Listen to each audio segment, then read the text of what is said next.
Assalamualaikum warahmatullahi wabarakatuh. Anak-anakku mahasiswa dan Bapak Ibu guru yang saya cintai dan yang saya hormati.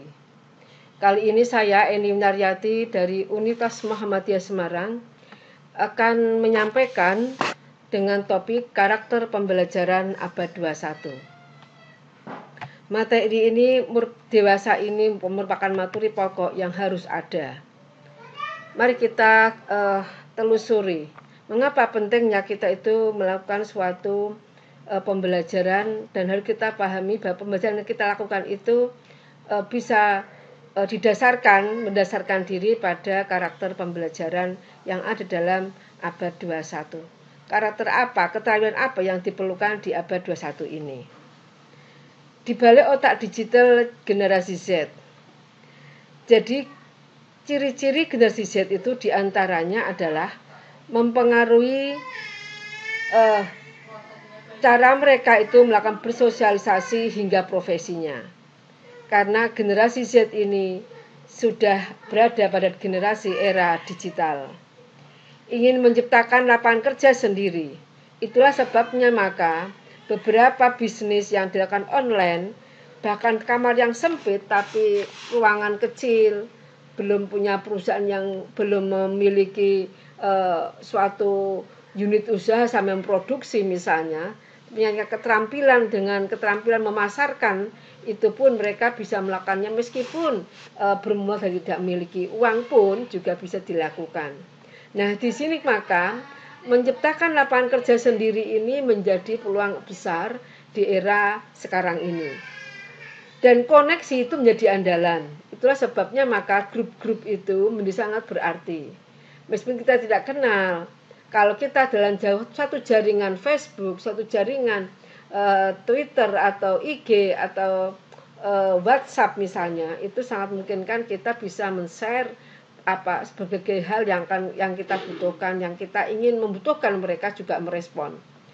Dan ingin mencapai kesuksesan lewat hobi yang disalurkan ke pekerjaan. Internet untuk mendapatkan informasi baik itu belajar, bisnis dan lain-lain menjadi suatu peluang yang sangat memungkinkan. Era sekarang era globalisasi. Kemudian kondisi kita sekarang ini adalah masalah lingkungan hidup, konvergensi ilmu dan teknologi, ekonomi berbasis pengetahuan, kebangkitan industri kreatif dan budaya, pergeseran ekonomi, kekuatan ekonomi dunia, pengaruh dan imbas teknosains, persoalan moral bangsa, optimalisasi bakat dan minat, mutu, investasi dan transformasi pada sektor pendidikan, didukung dengan tuntutan TIMSS yang Indonesia selalu mengalami nilai yang tidak begitu bagus. Ketiganya ini akan memberikan suatu tuntutan bagi dunia pendidikan, yakni apa? Perlunya pendekatan pembelajaran. Sehingga di situ guru harus kreatif mengkreasi pembelajarannya.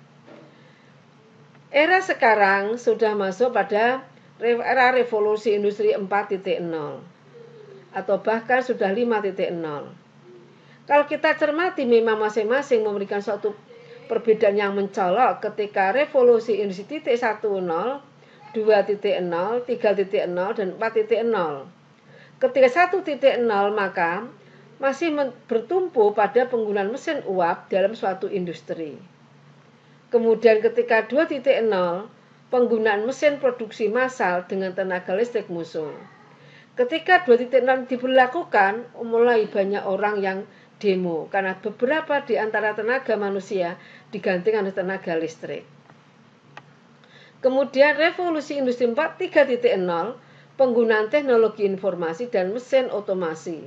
Sehingga beberapa mesin sudah menggunakan otomatisasi. Kemudian sekarang adalah 4.0, revolusi industri 4.0.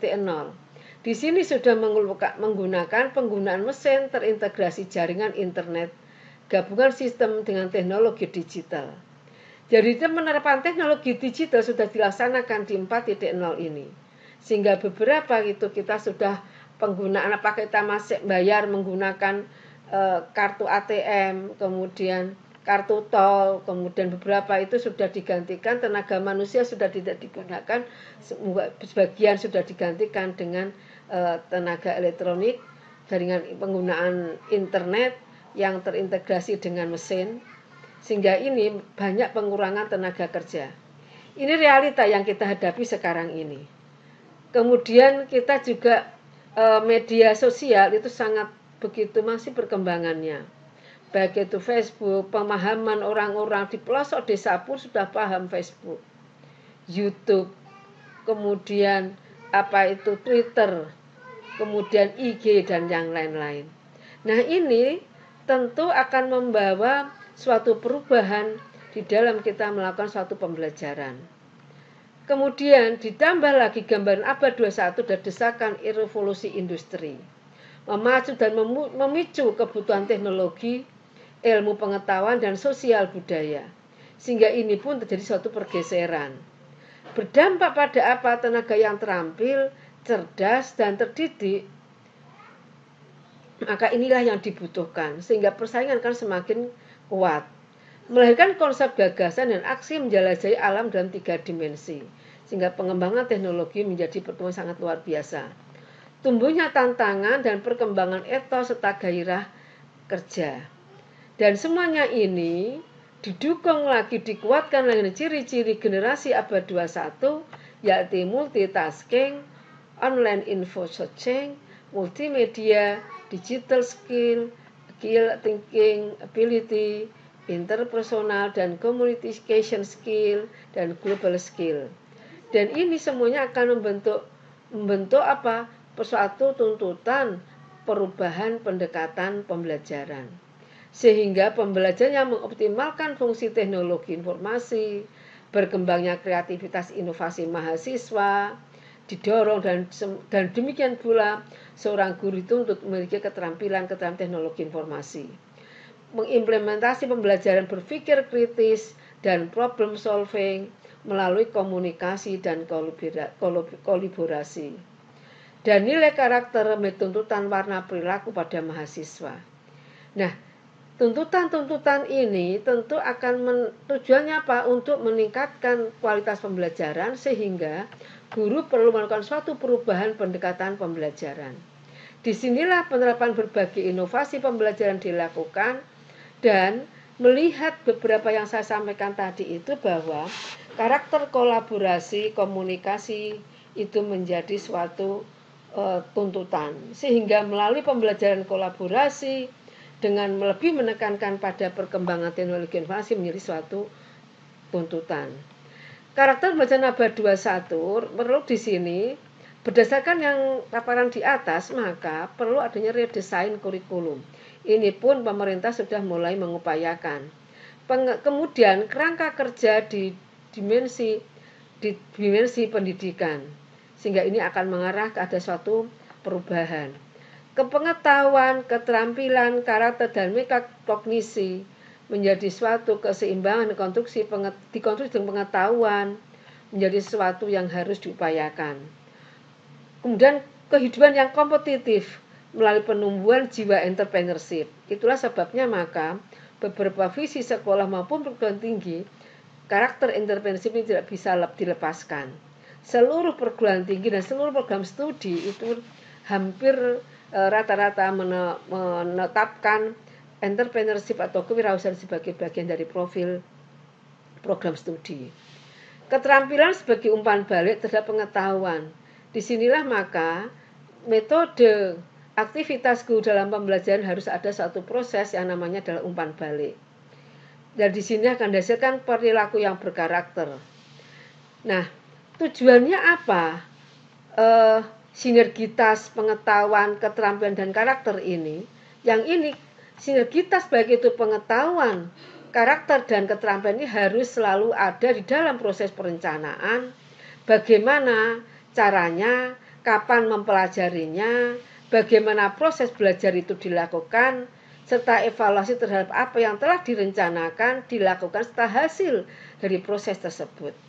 Dan ini semuanya ketika ada terjadi proses pembelajaran yang menekankan 4 karakter skill ini, maka demikian pula penilaian pun juga diharapkan berisi tentang tuntutan 4 karakter skill ini. Sehingga 4 karakter skill ini yang terdiri dari critical thinking dan problem solving, kreativitas dan inovasi, komunikasi dan kolaborasi menjadi tuntutan keterampilan bagi mahasiswa yang juga harus dimiliki oleh seorang guru. Sehingga ketika guru mentransfer ilmunya, siswanya paham apa yang dimaksudkan. Nah, sehingga ketika tuntutan itu harus 4 karakter skill ini harus dimiliki oleh siswa, maka secara otomatis guru pun harus memiliki 4 karakter skill ini. Baik dalam pembelajarannya, baik dalam berkolaborasi dengan lingkungan sekitarnya dan sebagainya. Nah, di sini guru harus memiliki keterampilan-keterampilan ini. Demikian pula siswa pun juga harus memiliki keterampilan ini. Nah, keterampilan interkoneksi antar sistem secara kreatif dan inovatif dilakukan. Sehingga karena ada komunikasi, maka fungsi-fungsi komunikasi harus dioptimalkan. Selalu berkolaborasi, suatu keniscayaan di era sekarang tidak dilakukan suatu kolaborasi. Karena kolaborasi itu akan melengkapi dan menguatkan satu sama lain. Dan kesemuanya ini harus dibingkai dalam nilai-nilai karakter. Sehingga tidak, apa tujuannya agar tidak lepas bahwa kalau itu sebagai satu kesatuan dan sebagai sebuah karakter, maka siswa itu akan memiliki kekuatan. Mengapa dia melakukan itu? Apa dasarnya itu dia kuat di situ. Nah, sehingga kalau semuanya itu kita lakukan, maka peluang terbentuknya metakognisi peserta akan terwujud. Dan suatu sinergitas, baik itu pengetahuan, keterampilan, dan karakter. Sehingga ketika pembelajaran kita itu melakukan satu sinergitas pengetahuan, keterampilan, dan karakter itu ketika dalam proses pembelajaran itu harus muncul. Harus bisa kita respon, harus bisa kita nilai, harus bisa kita lihat, kita amati. Sehingga itu semuanya menjadi sebuah masukan, muncullah umpan balik pada guru ketika mengajar. Maka guru ketika mengajar pun berdasarkan umpan balik dari yang dilakukan ketika penilaian, ketika pengamatan, respon siswa, dan guru akan melakukan suatu perbaikan pembelajarannya. Demikian pula ketika siswa satu kelas itu dilakukan sinergitas pengetahuannya dia cermati oleh guru, bagaimana keterampilannya, karena sikapnya, itu semuanya akan menjadi suatu sinergitas yang bisa membuat optimalnya perkembangan karakter, keterampilan, pengetahuan yang kita miliki. Nah, disinilah kemudian berbagai pendekatan pembelajaran itu harus dilakukan. Demikian yang saya sampaikan sebagai prolog terkait dengan karakter pembelajaran abad 21. Berikutnya nanti akan kita kupas satu persatu dari critical thinking, kreativitas, komunikasi, dan kolaborasi, bagaimana hubungan dalam pembelajaran dan penilaian. Jadi sebelum saya akhiri bahwa ketika guru mengajar di kelas itu harus mencermati baik itu dalam proses pembelajaran kita dapatkan data ketiga-tiganya, baik itu kognitif, afektif, dan psikomotor. Hasil pengamatan di kelas itu tidak lepas bagi suatu penilaian. Penilaian tidak bisa hanya hasil, penilaian pun sebuah proses pun juga bagian dari penilaian. Karena penilaian itu akan berdampak pada feedback bagi seorang guru baik untuk memperbaiki pembelajarannya dan feedback bagi siswa untuk dia memberikan pengayaan yang lebih jika dia kurang. Dan yang sudah lebih semakin ditambah lagi pengayaannya sehingga dia punya kemampuan yang optimal. Demikian yang saya sampaikan, mudah-mudahan ada manfaatnya. Assalamualaikum warahmatullahi wabarakatuh.